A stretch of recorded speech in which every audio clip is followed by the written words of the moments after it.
Last class में हमने ये श्लोक डिस्कस किया था कि हजारों हजारों लोग में से कोई एक ही व्यक्ति है जो सिद्धि का प्रयास करता है। और उन सिद्ध पुरुषों में से भी दुर्लभ ही कोई व्यक्ति है जो भगवान कृष्ण को तत्व से समझता है। कंटिन्यूइंग द डिस्कशन, इस प्रकार अनेक सिद्धि प्राप्त आध्यात्मवादियों में से कोई विरला ही कृष्ण को सही ढंग से जान पाता है। जैसा कि इस श्लोक में उल्लेख है, कृष्ण तत्व की विषय वस्तु इतनी सरल नहीं, अपितु अपितु अत्यंत दुष्कर है। तथापि भगवत गीता यह भी इंगित करती है कि यह सरल है। तो देखिए यहाँ पर क्या कहा जा रहा है, कृष्ण तत्व की विषय वस्तु इतनी सरल नहीं अपितु अत्यंत दुष्कर है। मतलब कृष्ण प्रेम पाना इज नॉट इजी। देखिए, अक्सर कहा तो जाता है कि जो भक्ति योग है वो बहुत सिंपल है, पर वास्तव में कलयुग में विशेषकर इसको इजी बनाया गया है स्वयं भगवान कृष्ण के द्वारा, जो चैतन्य महाप्रभु के रूप में आए। और वास्तव में फ्री में he is giving us the love of God head. नहीं तो वास्तव में भगवान का प्रेम प्राप्त करना इज नॉट इजी। और उसमें भी आप देखेंगे श्रीला प्रभुपाद जी की कृपा से और भी डिस्काउंट मिला है। प्रभुपाद जी की कृपा से जो भी व्यक्ति 16 माला का जप 4 नियमों का पालन करता है पूरा जीवन, वह निश्चिंत, मतलब वह डेफिनेटली ही go back to godhead Prabhupada ji की कृपा से। एक बार किसी व्यक्ति को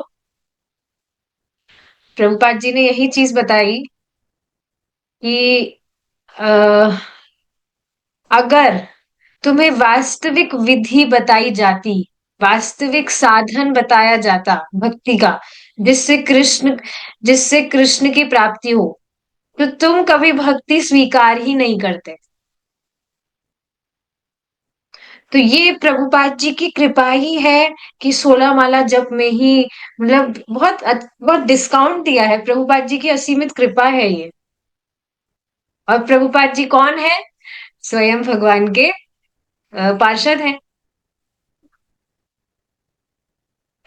तो ये होती है भक्तों की कृपा। लेकिन उसके बाद में देखिए क्या बताया जा रहा है, भगवत गीता यह भी इंगित करती है कि यह सरल है। कैसे? बहुत ही सुंदर श्लोक है ये। भक्त्या माम अभिजानाति यावनश्चास्मि तत्त्वतः ततो माम तत्त्वतो ज्ञात्वा विशते तदनन्तरम्। भक्त्या माम अभिजानाति यावानश्चास्मि तत्त्वतः ततो मां तत्त्वतो ज्ञात्वा विशते तदनंतरम। तो ये 18.55 श्लोक है भगवत गीता से, जिसमें देखिए बहुत ही इंपॉर्टेंट श्लोक है ये, जिसमें बताया जा रहा है कि कैसे व्यक्ति भगवान को समझ सकता है और भगवान के धाम में प्रवेश कर सकता है।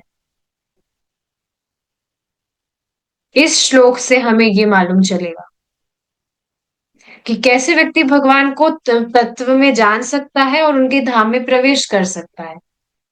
तो देखिए क्या कहा जा रहा है, भक्त्या मतलब भक्ति, माम मतलब मुझको, अभी जानाती तो मुझको भक्ति के द्वारा बहुत अच्छे से जान सकता है। यावान चास्मी तत्वतः, जैसा मैं हूं, मेरा स्वरूप है, उसको समझ सकता है बहुत अच्छी तरह से। किसके द्वारा? भक्ति के द्वारा। तत्वतः, और तत्वतः रूप से मतलब तत्व, भगवान को तत्व में वह समझ सकता है। मतलब तत्व तत्व से वही जान पाता है जो भक्ति के द्वारा, तत्व रूप से भगवान को वही व्यक्ति जान सकता है जो भक्ति के द्वारा भगवान को जानना चाहता है।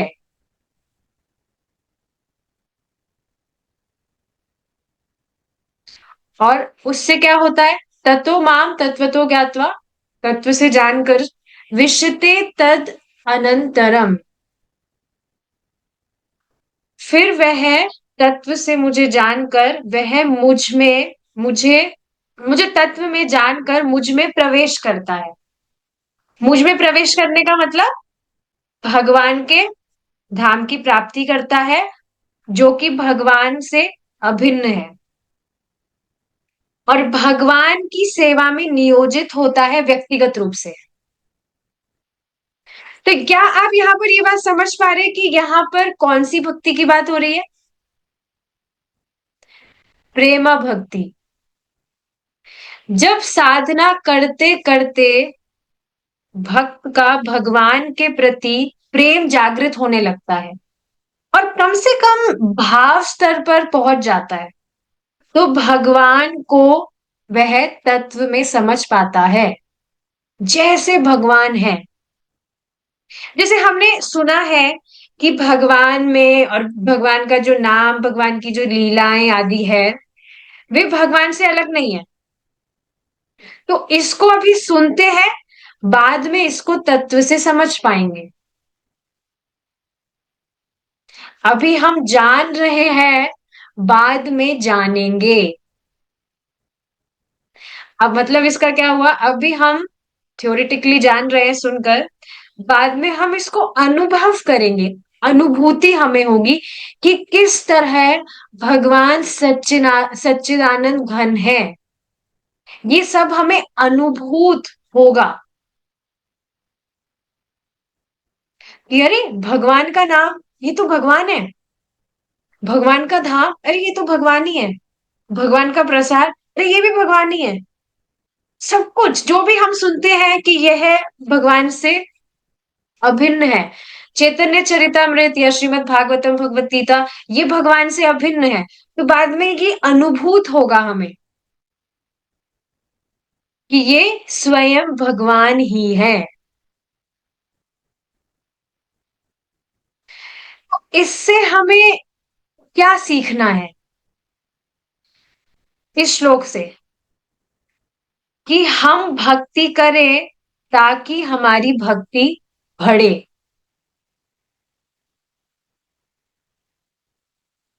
इसलिए कहा जाता है अन्य अभिलाषिता शून्यम। जब साधना भक्ति कर रहे हैं तो अन्य अभिलाषाओं को व्यक्ति को त्याग कर यह प्रयास करना चाहिए कि मैं हरे कृष्णा कर रहा हूं, हरे कृष्णा करने के लिए। मैं हरे कृष्णा कर रहा हूं ताकि मैं हरे कृष्णा करूं और उससे भगवान में मेरी भक्ति बढ़े।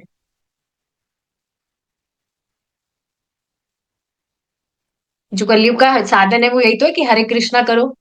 तो हरे कृष्णा मैं कर रहा हूं ताकि मेरी उससे भगवान में भक्ति बढ़े। अन्य प्रयोजन से अगर भक्ति करेगा व्यक्ति, तो फिर उसको शुद्ध भक्ति प्राप्त होने में विलंब हो जाएगा।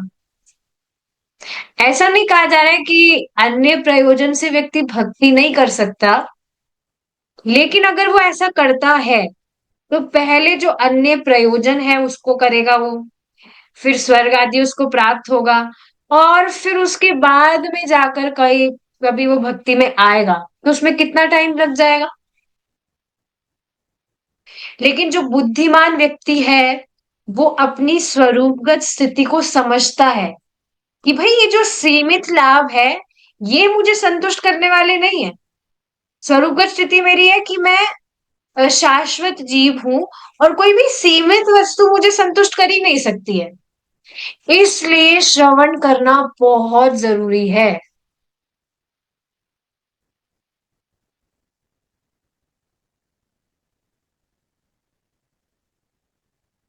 बहुत ज्यादा इंपॉर्टेंट है ये चीज। आप सोचिए, जैसे आज मैं एक लेक्चर सुन रही थी, उसमें प्रभु जी बता रहे थे, आप देखिए कि किसी सामान्य व्यक्ति के विषय में भी आप बिना श्रवण किए, उसके बारे में सुने बिना, आप उसके बारे में जान ही नहीं सकते। जैसे प्रभु जी अपना एग्जाम्पल दे रहे थे कि आप बताइए कि मुझे खाने में क्या पसंद है। तो एक भक्त बोले, प्रसादम। हाँ भाई, प्रसादम तो है, पर आइटम क्या?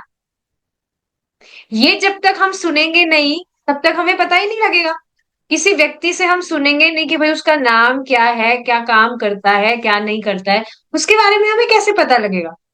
तो एक साधारण व्यक्ति के विषय में भी हमें उसके विषय में बिना सुने हम उसके विषय में नहीं जान सकते। तो भगवान के बारे में बिना सुने जान लेंगे।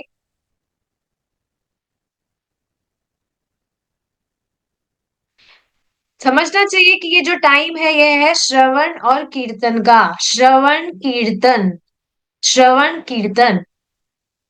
जब व्यक्ति श्रवण करेगा तभी वह कीर्तन कर पाएगा, और जब वह कीर्तन करेगा तो उसे और उत्साह मिलेगा श्रवण करने का।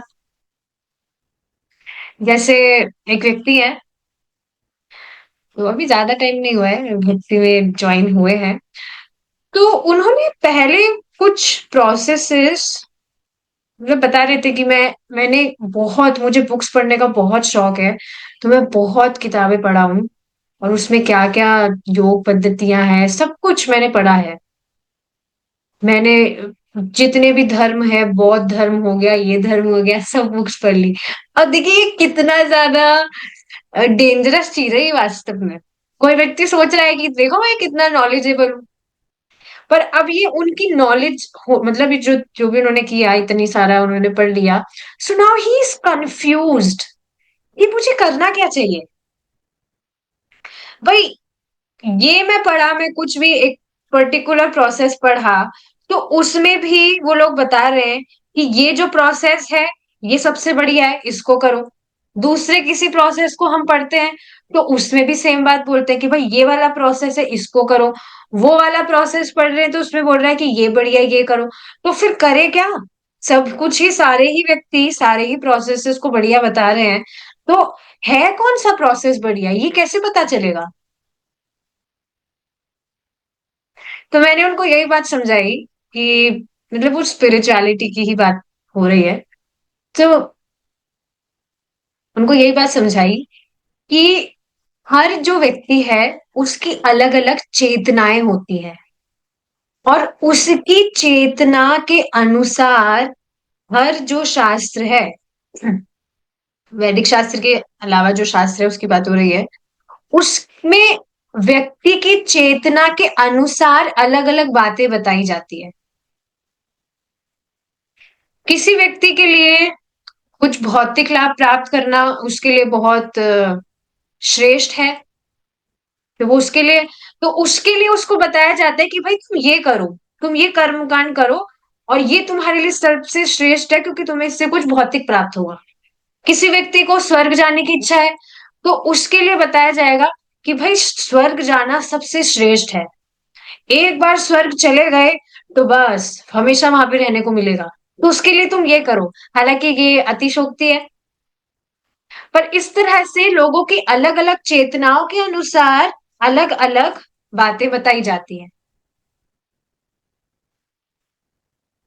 सुना ही वॉज कंफ्यूज्ड, तो कह रहे थे कि ठीक है मैं चैंटिंग भी कर रहा हूँ, पर चैंटिंग करते वक्त भी अपने आप ही मेरा जो ध्यान है वो सांस, क्योंकि मैं ब्रीथिंग एक्सरसाइज मैंने बहुत अभ्यास किया है, सांस पर ध्यान लगाना है, तो चैंटिंग करते करते भी अपने आप, अभी कल की बात है शायद, कल वो चैंटिंग के लिए उन्होंने ज्वाइन किया था, I think for the very first time he join in जपा ग्रुप सुबह मीटिंग में।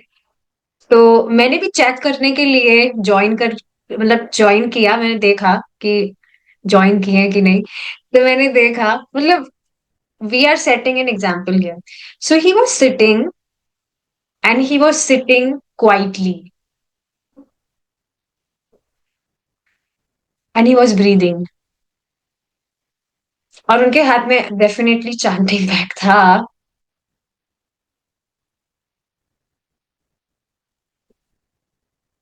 मैं समझ गई कि ये अपने मन में जप करने का प्रयास कर रहे हैं और अपने मतलब सांस पर जो भी ध्यान व्यान है।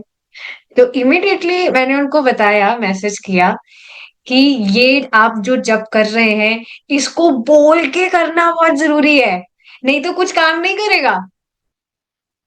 क्योंकि उनको शायद पहले मैंने बताया भी था that this is not silent meditation, this is Mantra meditation, जिसको बोलकर करना बहुत जरूरी है। अब आप देख रहे हैं एसोसिएशन कितना जरूरी है। कभी वो मीटिंग में आते ही नहीं तो मुझे पता ही नहीं चलता वो चैंटिंग कैसे कर रहे हैं। और फिर वो कहते हैं मैं तो इतने टाइम से चैंटिंग कर रहा हूँ, मुझे तो कुछ दिख ही नहीं रहा है। चैंटिंग की कहाँ।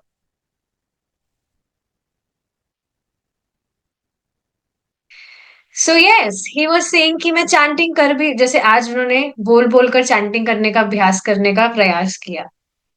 तो कह रहे थे कि मैं चैंटिंग करने का प्रयास भी कर रहा था, तो अपने आप ही मेरा जो ध्यान है वो सांस सांस पे जा रहा था कि मुझे मेरी सांस पर ध्यान देना है। तो मैं वापस से बोलते बोलते कब मैं जब ध्यान मेरा सांस पे चला गया, मुझे पता ही नहीं चला। तो मेरे लिए थोड़ी डिफिकल्टी हो रही है। तो फिर मैंने उनको कहा तो चलो भाई फिर दोनों करो। प्रभु जी ने जो ब्रीदिंग टेक्निक बताई थी while chanting, I share that with him कि आप पहले गहरी सांस लीजिए। आप सब भक्तों को भी मैं बता रही हूँ, बहुत ही सुंदर ट्रिक है। मैंने आज काफी टाइम बाद इसको ट्राई किया था, इस तरह से चैंटिंग करने का। शुरू शुरू में थोड़ा टफ लग सकता है कि सांस लो फिर करो, बट एक बार समझते हैं कैसे करना है। आप अभी मेरे साथ में कर भी सकते हैं। एक गहरी सांस लेंगे, मतलब ये अच्छी विधि है, ऐसा नहीं कि कोई दूसरा मैं कुछ योग मिश्रित भक्ति नहीं बता रही हूँ मैं। चैंटिंग करने की ही बहुत अच्छी टेक्निक है, प्रभु जी ने बताई थी। लंबी सांस लेंगे फ्रॉम योर नोज, अपना जो मुंह है उसको बंद करना है। देखिए इंपॉर्टेंट चीज है समझने वाली, एक बार मैं बताती हूँ। जब हम मुंह से सांस लेते हैं, this is really not good for our health. क्योंकि मुंह से सांस लेने पर अंदर तक हमारे नहीं जाती है हवा। और इसी वजह से आप देखेंगे जो भक्त है इस तरह से, अच्छी तरह से देखिए 2 ढाई घंटे तक हम नियमित रूप से जब करते हैं, तो अच्छे 2 ढाई घंटे तक हम अच्छे से सांस नहीं लेते हैं। इस वजह से हमें हेल्थ प्रॉब्लम्स होते हैं। भक्ति करने से पहले कभी भी हम नॉन स्टॉप डेली 2 ढाई घंटे तक किसी से फोन पर बात नहीं करते थे, ना इतना कभी बोलते थे कंटिन्यूअसली। बट अब हम नियमित रूप से चैंटिंग करते हैं, but because we don't breathe nicely, तो इस वजह से हेल्थ प्रॉब्लम्स होते हैं। It is important that we breathe nicely. तो अपना मुंह बंद करके आपको नाक से सांस लेनी है गहरी। And now you need to chant as many mahamantras as you can, 3 से 4। एक बार मेरे साथ ट्राई करिए। हरे कृष्णा कृष्णा कृष्णा हरे हरे, हरे रामा रामा रामा हरे हरे, हरे कृष्णा कृष्णा कृष्णा हरे हरे रामा रामा हरे कृष्णा कृष्णा कृष्णा हरे रामा रामा रामा हरे कृष्णा कृष्णा कृष्णा हरे रामा रामा हरे। तो 3 से 4 महामंत्रा भी अगर आप ले पाए, 3 भी ले पाए तो ठीक है। फिर इस तरह से आपने देखिए सांस छोड़ते छोड़ते महामंत्र बोला। अब आप वापस से नाक से सांस लेंगे, देन अगेन रिपीट। आप खुद देखेंगे आपकी, एक तो अगर आपको सुबह नींद आती हो जब करते समय, तो नींद भी भग जाएगी। प्लस यू विल ऑब्जर्व कि आपका जो चांटिंग है वो बहुत अटेंटिवली हो रहा है। आप महामंत्र सुन पाएंगे, आपका पोस्चर भी अच्छा होगा, और हेल्थ के पर्सपेक्टिव से भी बहुत बेनिफिट है। तो इस तरह से आप चांटिंग कर सकते हैं, कल ट्राई करिएगा और फिर बाद में आप मुझे बता भी सकते हैं कैसा लगा आपको। It will really help. तो ये सेम टेक्निक मैंने उनसे शेयर की थी। सो ही वॉज हैप्पी कि थैंक यू सो मच, आपने मुझे समझा। हाँ मेरा मतलब मैं इस तरह से करूंगा ये वो। तो देखिए अब यहाँ पर अभी हमने क्या समझा कि कुछ अन्य प्रयोजन करेगा, मतलब कुछ अन्य अभिलाषिता शून्य भक्ति करनी चाहिए, अन्य प्रयोजन से भक्ति नहीं करनी चाहिए। तो देखिए समझना चाहिए, अभी उनकी भक्ति स्टार्ट तो हो। पहली बात ये ऐसा नहीं कि मैं कुछ ध्यान योग या अष्टांग योग मैंने कुछ बताया। I just simply tell him a breathing technique जिससे उनका जपा ही अच्छा होगा। पर समझना चाहिए अगर कोई व्यक्ति कोई दूसरा प्रोसेस भी फॉलो कर रहा है उसके पूर्व अभ्यास के कारण, फिर भी अगर वह नियमित रूप से भक्ति करेगा, भक्तों के संग में वह चांटिंग करेगा, श्रवण करेगा, तो इस तरह से अभ्यास करने से उसको समझ आएगा कि भक्ति में, देखिए समझने का प्रयास करिए, कोई भी व्यक्ति कोई भी प्रोसेस फॉलो कर रहा है उसके पीछे का कारण क्या है। वह समझ रहा है कि उसने उस पर्टिकुलर प्रोसेस के विषय में सुना और उसको यह मालूम चला कि ये पर्टिकुलर प्रोसेस मेरे लिए बहुत अच्छा है, मुझे बहुत लाभ देगा। इस वजह से उसको महत्वपूर्ण समझकर वह उसको फॉलो करता है। तो जब वह भक्तों के संग में भगवान के विषय में श्रवण करेगा, भक्ति की जो पोटेंसी है, कोई भी व्यक्ति उसको समझेगा श्रवण के माध्यम से, तो उसको समझ आएगा कि भक्ति में बहुत कम प्रयास है लेकिन फिर भी लाभ असीमित है। तो अपने आप उसका इंक्लिनेशन किस तरफ होगा। इस वजह से प्रभुपाद जी कहते हैं कि लोगों को श्रवण का मौका दिया जाना चाहिए, कि सुने तो सही कि भगवान कितने अद्भुत हैं, कितनी असीमित कृपा करते हैं। तो ये सेम चीज उनको मैंने बताई थी। तो आप ये बात समझ रहे हैं, श्रवण बहुत ज्यादा इंपॉर्टेंट है कि हम किस उद्देश्य से भक्ति कर रहे हैं। हम जिस भी उद्देश्य से भक्ति कर रहे हैं उसका हमारी भक्ति पर बहुत प्रभाव पड़ता है। जैसे इस श्लोक से हम क्या सीख रहे हैं, कैसे जान पाएंगे हम भगवान को। प्रेमा भक्ति से।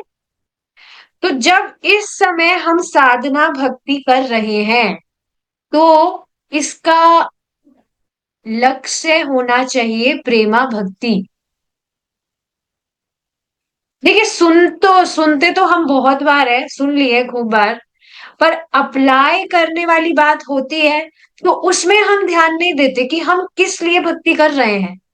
और इसी कारण से जो व्यक्ति है वो ड्रॉप करके चला जाता है। वो समझ ही नहीं पाता कि भाई मैं भक्ति कर क्यों रहा हूं। तो ये बहुत ही गंभीर बात है कि हम कह रहे हैं कि हाँ हम सेवा कर रहे हैं, हम सेवा कर रहे हैं, तो किस लिए सेवा कर रहे हैं, किसको सेवा कहा जाता है, ये सारी बातें विचार करने वाली है।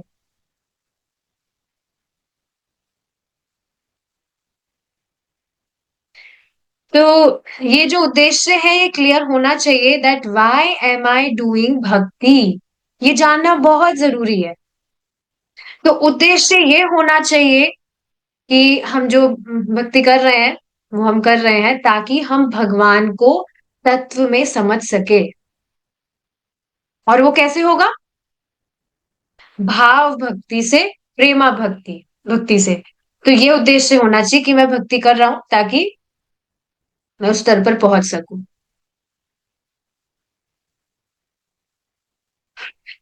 इस पर देखिए एक और पॉइंट था, अन्य अभिलाषिता शून्यम। आज ही के लेक्चर में बताया गया था कि एग्जाम्पल से इसको समझते हैं। जैसे आप सोचिए, आपकी माता जी हैं, योर मदर और योर वाइफ, अगर वो आपके लिए कुकिंग करती हैं, सबके लिए करती हैं, और आप उनसे पूछे, उन्होंने आपको जैसे सर्विंग किया, आप अपना जो भी जॉब वगैरह करते हैं, आप आए अपने घर, और आपकी जो माता जी हैं उन्होंने आपको अच्छे से खाना परोसा, है ना, with with so much of affection, और आप अपनी माता जी से पूछे कि हाँ मम्मी खाना बहुत अच्छा बनाया है, अब इसका मैं आपको कितना पे करूं मुझे बताइए। तो कितना खराब लगेगा ना उनको। She is not cooking for money. एक सहज प्रेम होता है, अपना जो भी बेटा है या वट एवर जो भी है, पति है, उनके लिए एक सहज प्रेम होता है। एंड दे कुक फॉर, मतलब प्रेम से वो बनाते हैं। चाहे से भक्तों की बात करिए या अभक्तों की बात करिए, इज इट नॉट? प्रेम से मतलब भक्त या अभक्त की बात नहीं आ रही है, ये देखा ही जाता है कि कोई भी जो माता है वो अपने बच्चे के लिए खाना बनाती है, बहुत प्रेम से बनाती है, because she loves to serve. लेकिन अगर हम उनसे मतलब इस तरह से बोले कि भाई कितना पे करूं मैं, तो कितना खराब लगेगा। या इसी तरह से अगर आपने जैसे खाया, पूरा खाना वाना खा लिया, और अब आपकी माता जी आपसे पूछे सपोज कि ठीक है बहुत मेहनत की है, इसका मुझे इतना इतना पेमेंट कर दो, तो कितना अजीब सा लगेगा, अरे ये क्या बात हुई। कहीं पर ऐसा देखा भी नहीं होगा, होता ही नहीं है ऐसा कहीं। तो उसी तरह से देखिए एग्जाम्पल क्यों बताया जा रहा है, उसी तरह से हमें वास्तव में भगवान से कुछ मांगने की जरूरत नहीं है। He is our supreme father. भगवान हमें हमारे परम पिता है। वे ऑलरेडी जानते हैं कि हमारे लिए क्या आवश्यक है, और ऑलरेडी आगे से आगे भगवान उसकी व्यवस्था करके चलते हैं। So we really don't have to ask anything from Krishna. ये चीज आपको साधारण लग सकती है, लेकिन आप देखेंगे जब प्रहलाद महाराज से भगवान पूछे, मतलब भगवान उनको बोले कि आप कुछ वरदान मांगिए, तो उनको बहुत बुरा लगा था कि मैं, मतलब मैं कोई ये नहीं हूं, मैं वो नहीं हूं, मुझे कुछ भी नहीं चाहिए, मैं तो आपकी सेवा कर रहा था, कुछ वरदान पाने के लिए थोड़े ना। तो उनको अच्छा नहीं लगा था जब भगवान इस तरह से कह रहे थे कि कुछ वरदान मांगो। So we really don't have to ask anything from Krishna. He will already arrange everything necessary for our devotional life. केवल भक्ति में सेवा के द्वारा ही पूर्ण पुरुषोत्तम परमेश्वर परमेश्वर को यथार्थ रूप में जाना जा सकता है। इस प्रकार भक्ति से जब कोई परमेश्वर को पूरी तरह जान लेता है, तो वह भगवान के धाम में प्रवेश कर सकता है। भगवत गीता 18.55। यदि हम भक्ति में सेवा की प्रक्रिया को स्वीकार कर ले, तो भाई मजे ही मजे हैं। भगवान भगवान के धाम की प्राप्ति हो जाएगी, और कभी भी इस भौतिक जगत में आना नहीं पड़ेगा। खूब मजे हैं। देखिए, बिल्कुल आप ये नहीं समझ सकते हैं, आप यदि किसी भी व्यक्ति को पारंपरिक ज्ञान दे रहे हैं, प्रामाणिक ज्ञान दे रहे हैं, तो आपको खुद को नहीं पता आप उस पर कितनी कृपा कर रहे हैं। वो व्यक्ति भगवान की सेवा भगवान मतलब भगवान की भक्ति सेवा स्वीकार करके, भगवान की भक्ति करके हमेशा हमेशा के लिए भगवान के धाम लौट जाएगा। इससे बड़ी कृपा तो आप किसी भी जीव पर कर ही नहीं सकते वास्तव में, किसी पर भी नहीं। इसी से रिलेटेड एक बहुत सुंदर बात पता है क्या है? आप चलिए मुझे बताइए, आप सबसे मेरा एक क्वेश्चन है जो बहुत अमेजिंग क्वेश्चन है, कि इस भौतिक जगत का सुख क्या है? आज मैं लेक्चर सुन रही थी, उसमें बताया गया था, बहुत इंटरेस्टिंग था, कि इस भौतिक जगत में सुख है प्रचार, भगवान के विषय में प्रचार, भगवान की भक्ति का प्रचार। एकमात्र यही चीज हमें इस भौतिक जगत में खुश कर सकती है, सुखी कर सकती है, कि हम औरों को भगवान के विषय में बताएं। और इस तरह से आप देखेंगे आपको भी एक बूस्ट मिलता है। देखिए, आप किसी भी व्यक्ति को भक्त बनाने के विषय में तो सोचिए ही मत कि मुझे उसको भक्त बनाना है, क्योंकि वो हमारे हाथ में है ही नहीं। आप बस उसको भगवान के विषय में बताइए, जितनी भी मात्रा में वह उसको स्वीकार कर पाता है, जस्ट एप्रिशिएट हिम। क्योंकि उससे पहले वो जीरो भक्ति कर रहा था, कुछ भी उसके जीवन में भगवान के लिए कुछ जगह ही नहीं थी, कुछ भी वह नहीं कर रहा था, बिल्कुल बहिर्मुख था वह भगवान से। तो आपने उसको भगवान की भक्ति के विषय में बताया, और जितना भी अंश में वो स्वीकार कर पाया, जस्ट एप्रिशिएट इट। कोई भी व्यक्ति अगर ज्यादा भी नहीं, सिर्फ 11 महामंत्र भी डेली जप कर रहा है और कुछ भी वो नहीं कर पा रहा है, तब भी वह भगवान की तरफ दौड़ ही रहा है।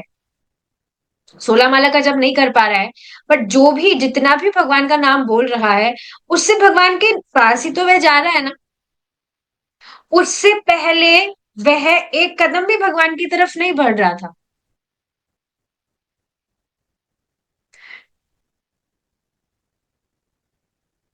सो please try to apply this.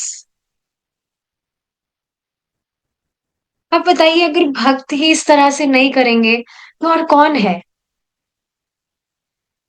एक अभक्त से तो कभी एक्सपेक्ट नहीं किया जा सकता ना कि वो कोई भगवान के विषय में कुछ बोलेगा। हाँ, भगवान से विपरीत खूब उससे बुलवा लो, भगवान के विपरीत वो खूब बोलेगा, फिर भगवान की बात वो कभी नहीं बोलेगा जो भगवान को संतुष्ट करने वाली हो। So we should try, we should try to preach, जितने भी अंश में वो व्यक्ति स्वीकार करे, वो बहुत अच्छी है बात। ठीक है, तो यदि हम भक्तिमय सेवा की प्रक्रिया को स्वीकार कर ले, तो हम कृष्ण को सुगमता से समझ सकते हैं। सुगमता से समझने का मतलब बड़ी आसानी से। भगवान स्वयं कह रहे हैं कि व्यक्ति, कोई भी जो व्यक्ति है, वो मुझे भक्ति के द्वारा ही समझ सकता है, और वास्तव में भक्ति के द्वारा ही भगवान को समझा जा सकता है। इससे हम कृष्ण के तत्व ज्ञान को पूर्णतया समझ सकते हैं और आध्यात्मिक जगत में प्रवेश करने के पात्र हो जाते हैं। जैसा कि भगवत गीता में बताया गया है, यदि अनेक जन्मों के बाद अंततः हमें कृष्ण की शरण में जाना ही है, तो क्यों ना तुरंत ही ऐसा करें। इतने सारे जन्मों के लिए प्रतीक्षा क्यों की जाए? ये बात समझ रहे हैं? जैसे अभी एक पॉइंट तो हमने समझा था कि कोई व्यक्ति प्रयोजन लेकर भी भक्ति कर रहा है कि ये कुछ दूसरे कुछ ग्रह में जाकर वहां पर कुछ एक्सप्लोर किया जाए, या ये वो जो भी, जो जिससे उसका टाइम ही वेस्ट होगा। जबकि देखिए, व्यक्ति चाहे से कितना ही कुछ भी कर रहा है, एंड स्टेज जो है, मतलब बाद में जाकर अंततः उसे भगवान की शरण में जाना ही है, और कोई भी मार्ग है ही नहीं इस भौतिक जगत से बाहर निकलने का। तो क्यों ना तुरंत ही ऐसा कर लिया जाए, क्यों टाइम खराब करना है? पहले ही आप देखिए ना, अनादिकाल से अगर हम कैलकुलेशन करें, तो कितना टाइम तो ऑलरेडी हम खराब कर चुके हैं ना, कितना वेस्ट कर दिया है हमने ऑलरेडी यहाँ पर टाइम। तो फिर अब फाइनली जब हमें ये अपॉर्चुनिटी मिली है, so why not to give our all. यदि सिद्धि का अच्छा, एक और इसमें पॉइंट समझना चाहिए। 3 स्टेजेस होते हैं। फर्स्ट स्टेज होता है जिसमें व्यक्ति भगवान का जो निराकार ब्रह्म है, भगवान के दिव्य देह की जो ब्रह्म ज्योति है, उसका वह उसकी अनुभूति करता है। सेकंड, परमात्मा की अनुभूति करता है कि भगवान जो परमात्मा के रूप में सबके हृदय में है, तो उसकी अनुभूति करता है। और जो थर्ड और जो हाईएस्ट स्टेज है, that is serving the original supreme personality of God head. जो तीसरा स्टेज है वह है डायरेक्ट पूर्ण पुरुषोत्तम भगवान श्री कृष्ण की, जो परम ईश्वर है, उनकी सेवा में संलग्न होना।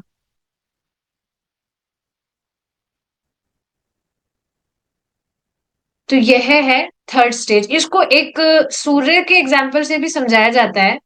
सूर्य का जो तेज है, वह हुआ फर्स्ट स्टेज, भगवान का जो भी वो ब्रह्म ज्योति है उसका अनुभूति। सूर्य का जो गोला है वह हुआ परमात्मा की अनुभूति, और जो स्वयं सूर्य है वह हुआ स्वयं भगवान की सेवा करना। तो इस तरह से सूर्य के एग्जाम्पल से भी इसको समझाया जाता है कि इस तरह से 3 स्टेजेस है। तो यस, यदि सिद्धि का अंत शरणागति है, मतलब कोई दूसरा तरीका नहीं है, तो सिद्धि को क्यों ना तुरंत ग्रहण किया जाए। निसंदेह इसका उत्तर यही है कि सामान्यतया लोगों को संदेह बना रहता है। जैसे उन व्यक्ति को भी थोड़ा सोच रहे थे कि भक्ति इतनी इजी है, तो भक्ति तो बहुत इजी है, लेकिन इसका जो प्रभाव है वो सामान्य नहीं है। और जैसे वो जो बुक पढ़ रहे हैं जन्म मृत्यु से परे, तो उसमें प्रभुपाद जी ने श्लोक भी कोट किए हैं ध्यान योग अष्टांग योग, कि कैसे प्रयाण काल में जो व्यक्ति शरीर छोड़ता है अपना, क्या था वो, प्राणों को एक्टिवेट करके और अपनी जो आईब्राउज है उसमें ध्यान केंद्रित करके अंत समय में ओम का उच्चारण करते हुए जो व्यक्ति देह त्यागता है वह मुक्त, मतलब भगवान के वैकुंठ धाम की प्राप्ति करता है। लेकिन उसमें भी कितने सारे रूल थे कि इस पर्टिकुलर टाइम पर व्यक्ति को शरीर त्यागना चाहिए और शुद्ध अवस्था होनी चाहिए। तो इन सारी चीजों पर तो हमारा कंट्रोल है ही नहीं ना।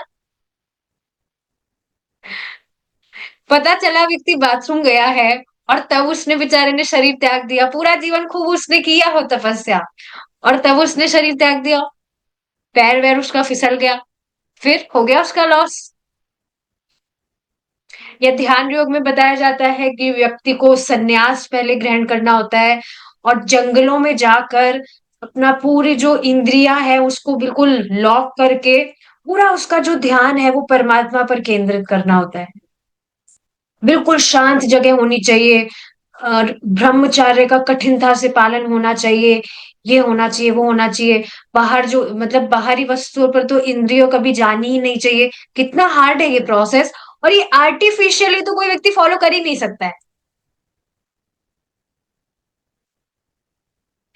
तो कहा जाए कि भाई ध्यान योग करो अष्टांग योग करो, तो जो व्यक्ति वास्तव में कर भी रहा है तो सही सही विधि जो शास्त्र में बताई गई है उसको तो फॉलो करना वास्तव में पॉसिबल ही नहीं है इस टाइम पर। और उसको वह करे भी तो फिर भी उसको सिद्धि प्राप्त होगी नहीं, क्योंकि कलयुग में ये सारे जो प्रोसेसेस है ये काम करेंगे ही नहीं। तो ये चीज है कि लोगों को संदेह बना रहता है। कृष्ण भावनामृत को एक क्षण में प्राप्त किया जा सकता है, अथवा इसे हजारों जन्म जन्मांतर के बाद भी प्राप्त नहीं किया जा सकता। अब इसका मतलब क्या है। फिर कोई व्यक्ति भक्तों के संग में आया, उसने भक्ति की महिमा सुनी, भगवान के नाम जप की महिमा सुनी, उसको समझ आया कि हाँ, भगवान कृष्ण की भक्ति करना परम श्रेय है इस जीवन का। तो बस एक क्षण में उसने कृष्णा कॉन्शियसनेस का प्रोसेस एक्सेप्ट किया और वो भक्ति करने लगा। जो आप देखते ही हैं, करते ही हैं भक्त, कोई भी व्यक्ति है उसको बताए तो करने लगता है। लेकिन हजारों जन्म जन्मांतर के बाद भी प्राप्त नहीं किया जा सकता इसे।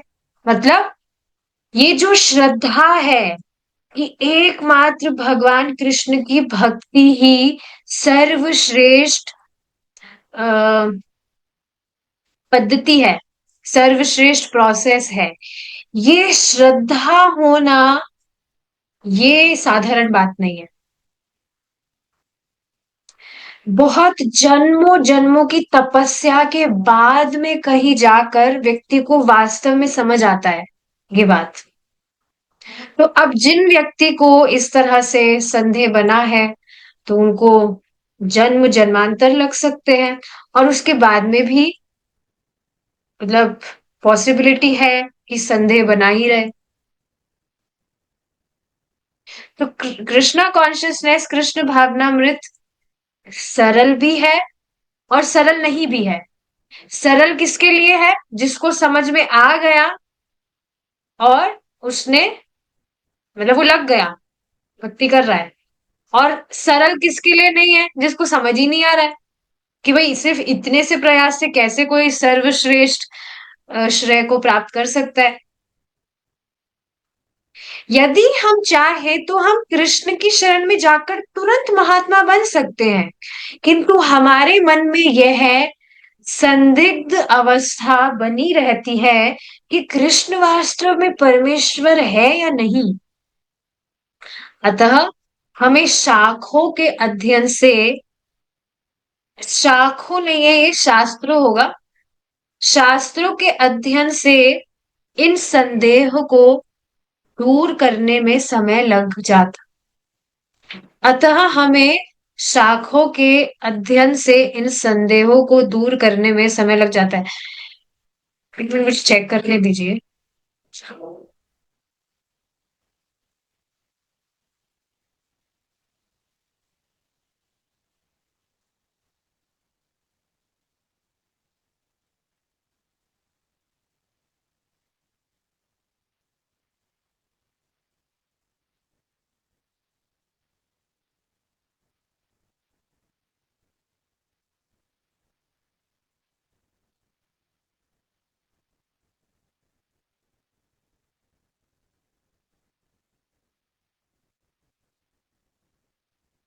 शाखों है, शाखों तो नहीं है, शाखों क्या है?